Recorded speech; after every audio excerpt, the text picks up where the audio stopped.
Hello everyone, welcome to Excel Education. I am Saurav. This is the third video of my lecture series Atomic Structure.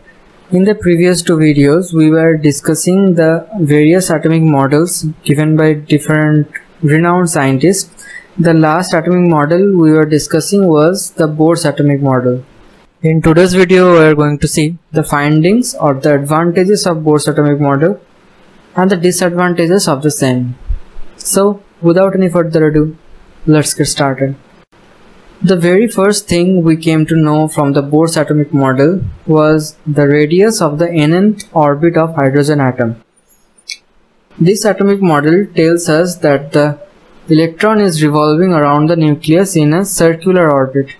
This atomic model tells us that the electron is revolving around the nucleus in circular orbits, and these orbits are called stationary orbits as the electrons don't emit electromagnetic radiations while revolving in these orbits.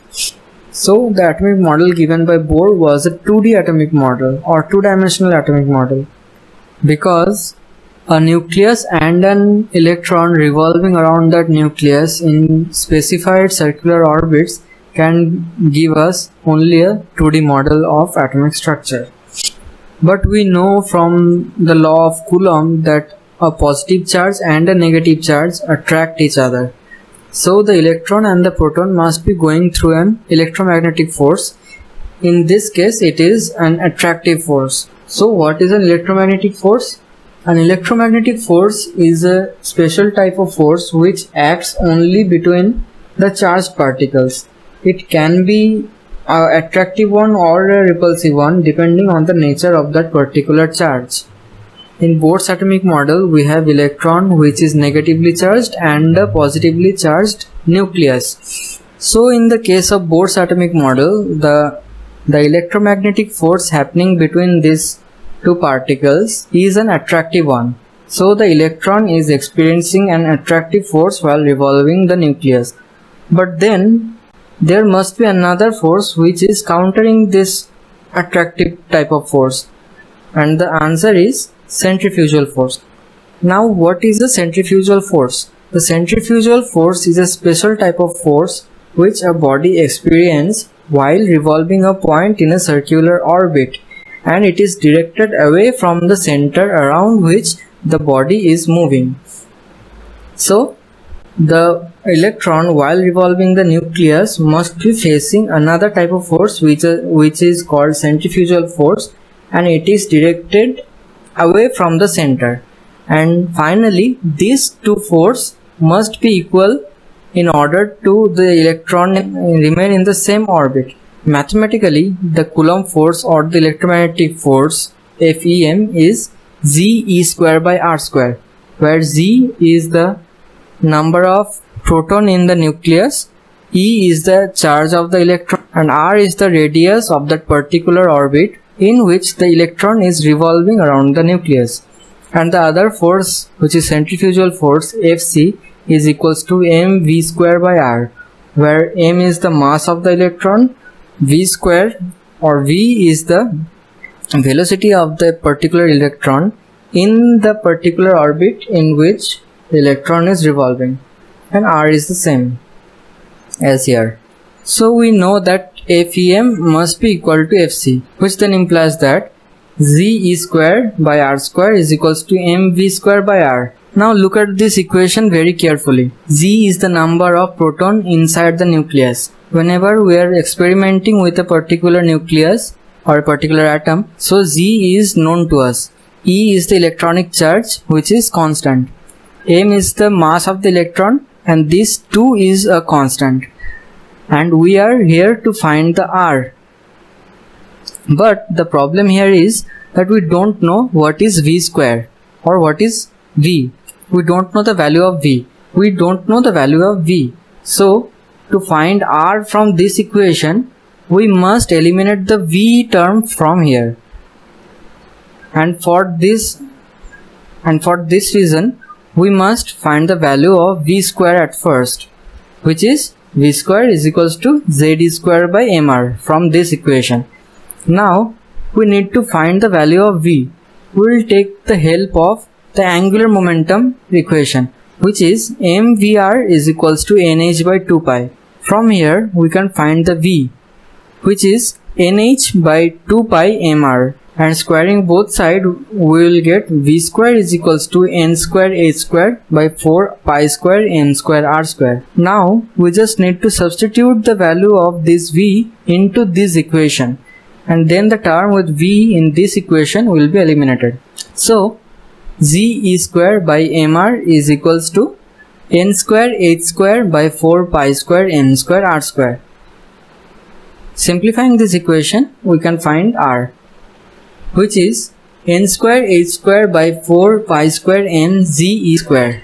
Now this Rn is the radius of the nth Bohr orbit in which the electron is revolving around the nucleus, and the value of the radius of this orbit is n square h square by 2 pi square m ze square.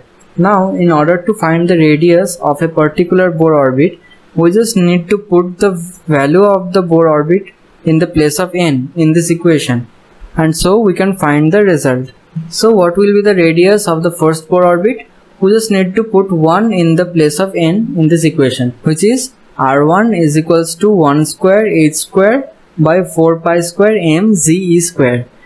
Similarly, r2 is equals to 2 square into h square by 4 pi square m ze square.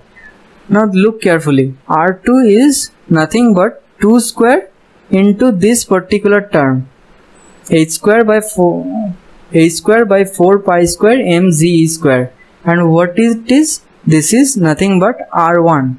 So r2 is 2 square into r1. Similarly, we can find r3 is equals to 3 square into r1, and in this fashion we can finally reach to a conclusion that Rn is equals to n square into r1. So this is the relation between the radius of the first Bohr orbit and the nth Bohr orbit. Now the second thing which the Bohr's atomic model finds for us is the velocity of an electron in a particular Bohr's orbit. We will take the help of the angular momentum equation to find the velocity, which is mvnr is equals to nh by 2 pi. Now we can find the Vn from here, which is nh by 2 pi m into 1 by r. Now this r is nothing but the radius of the nth Bohr orbit, which we have found earlier. We just need to substitute the value of Rn here. So substituting the value of Rn will give us 1 by n square h square by 4 pi square m ze square into nh by 2 pi m. Now simplifying these terms, we will get the value of the velocity, which is 2 pi ze square by nh.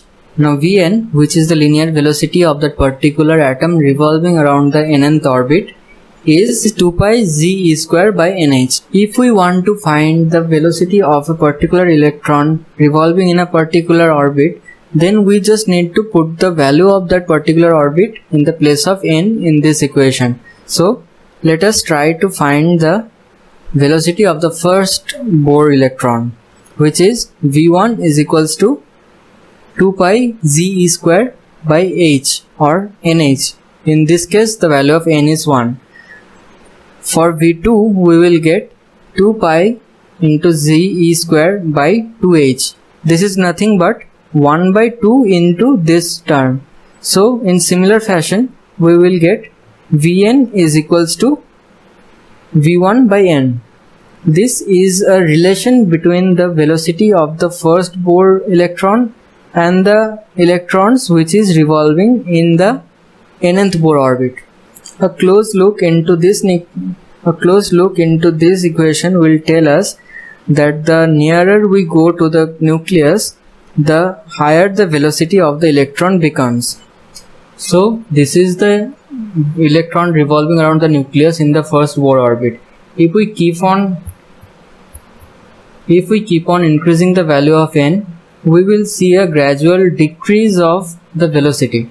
The electron in the first Bohr orbit doesn't have that much of velocity, while the electron in the first Bohr orbit, it is having a very large velocity. So what is the reason behind that difference in the velocity? What is the physical need of that kind of different velocity? we will be considering only two electrons, the first bohr electron and the fourth bohr electron.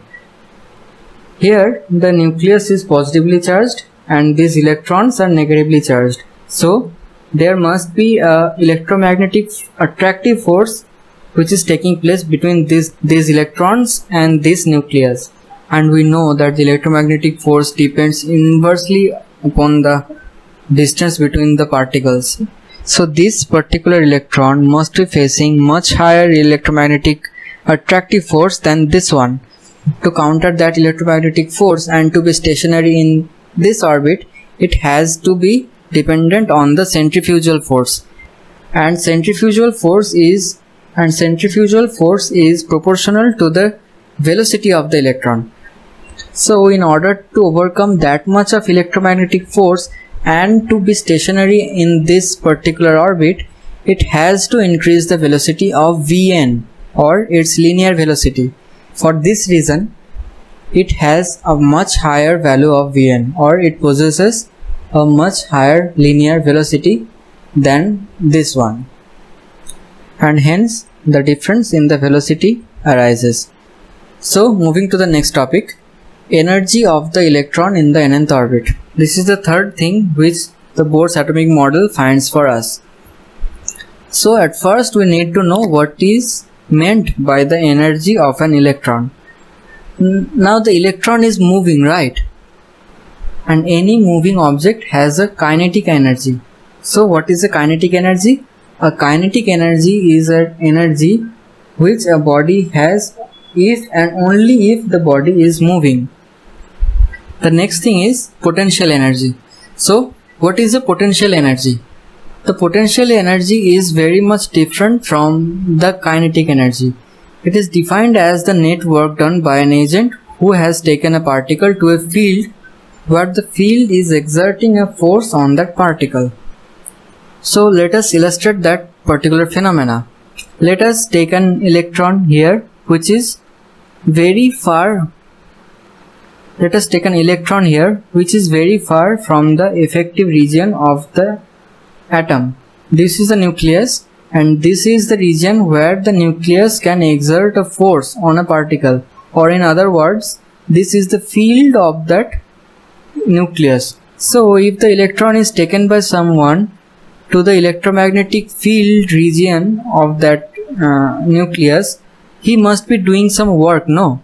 And this work is stored in that particular electron in the form of potential energy. So by the term energy of the electron, we mean nothing but the total energy stored in the electron as a form of kinetic energy and potential energy. So the total energy En in the electron is kinetic energy and the potential energy, which is mathematically half mvn square plus minus of ze square by rn square. Now you may have a question that why we put a negative sign in front of the potential energy term, that is minus of ze square by rn. In order to understand this, you need to look very carefully the definition of the potential energy. In the very definition of potential energy, it is clearly mentioned that it is the work done by an external agent. But in the case of the Bohr's atomic model, the external agent need not to do any work to bring the electron from a point to the region into the electric field. It is the system, it is the attractive electromagnetic force itself which is doing the job. And here we need to follow the sign convention, which is if the work is done by the system itself, then this is a negative work done. If the work had been done by an external agent, the same work would be an positive, and so this negative sign. And now we have to move forward. Now a close look into this equation will tell us that this value of En is dependent on two variables, which is Vn and Rn. So we need to eliminate both of these. At first, let us deal with this Vn. So we need to substitute the value of Vn, and we have already find it earlier, which is ze square by m Rn. And again, if we cancel those m in this equation, we will find that En is equals to half Z E square by Rn minus Z E square by Rn, which will eventually become minus of 1 by Rn into Z E square by 2. Now the only variable we are left with is this Rn, and we already have the value of Rn, which is n square h square by 4 pi square n Z E square. Now by simplifying these terms, we will finally get the result, which is En is equals to minus 2 pi square n e to the power 4 by n square h square. In this equation, the only variable is n. The rest of the terms are constant. Pi, m, e, h, all of these are constant. So in order to find the energy of a particular electron revolving around the nucleus in a particular Bohr orbit, we just need to put the number, the orbit number, into this equation. So let us find E1, which is minus of 2 pi square n e to the power 4 by h square, and E2 is equals to 2 pi square m e to the power 4 by 2 square into h square, which is nothing but 1 by 2 square into this term, and so E2 is equals to E1 by 2 square. And in this fashion we will finally get the relation between the energy of the electron revolving in the first Bohr orbit and the electron revolving in the nth Bohr orbit, which is En is equals to E1 by n. Now finally we will be looking into the demerits of Bohr's atomic models, or the disadvantages is that the Bohr's atomic model is valid only for one electronic system.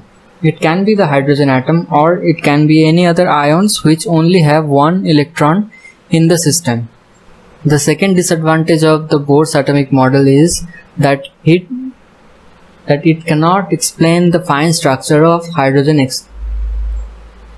Now the second disadvantage of the Bohr's atomic model is it cannot explain the fine structure of hydrogen spectra. Now we will be exploring this particular point in the next video. And the third point is that the Bohr's atomic model gives us only a 2D structure of atom. To explain the 3D model of atom, we need one nucleus and at least 2 electrons revolving the nucleus in a certain fashion. So that's it for today. See you in the next video. Until then, goodbye. Thank you.